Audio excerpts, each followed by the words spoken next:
प्रश्न है, एक दुकानदार एक पर्स पर 25% की छूट देता है।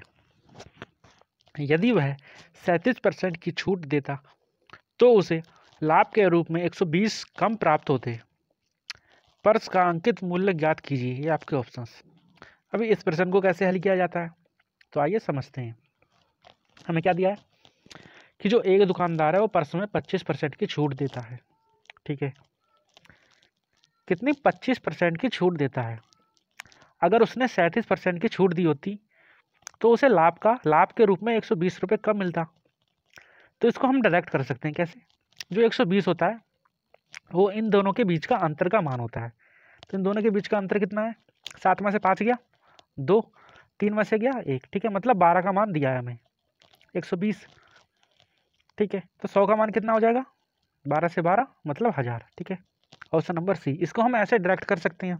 अगर जब भी ऐसा प्रश्न आएगा तो याद रखना कि जो भी हमें मान दिए होते हैं, ठीक है, जो भी हमें परसेंटेज में छूट या फिर बढ़ोतरी दी होती है, उन दोनों के बीच का अंतर हमारा लाभ होता है। ठीक है, या फिर हम इसको अगर बेसिक से करें तो कैसे करेंगे, आइए वो भी समझते हैं। हम मान लेंगे कि पर्स का जो अंकित मूल्य है, ठीक है, वो कितना है? 100।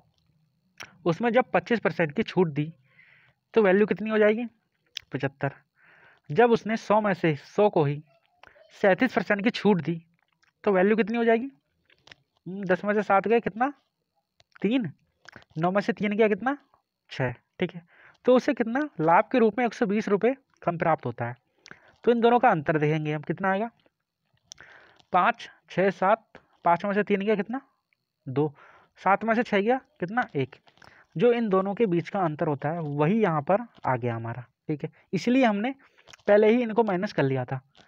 ठीक है, तो मतलब 12 का मान जो दिया हमें 120 दिया है। ठीक है, 120। तो 1 का मान कितना हो जाएगा? 120 बट्टे में 12। अब 100 का मान हमें निकाल देना है जिसको हमने MRP माना था। ठीक है, तो 12 से 12 कैंसिल, 0 का 0, 1000 हमारा आंसर। ठीक है, ये था समझने का थोड़ा सा तरीका।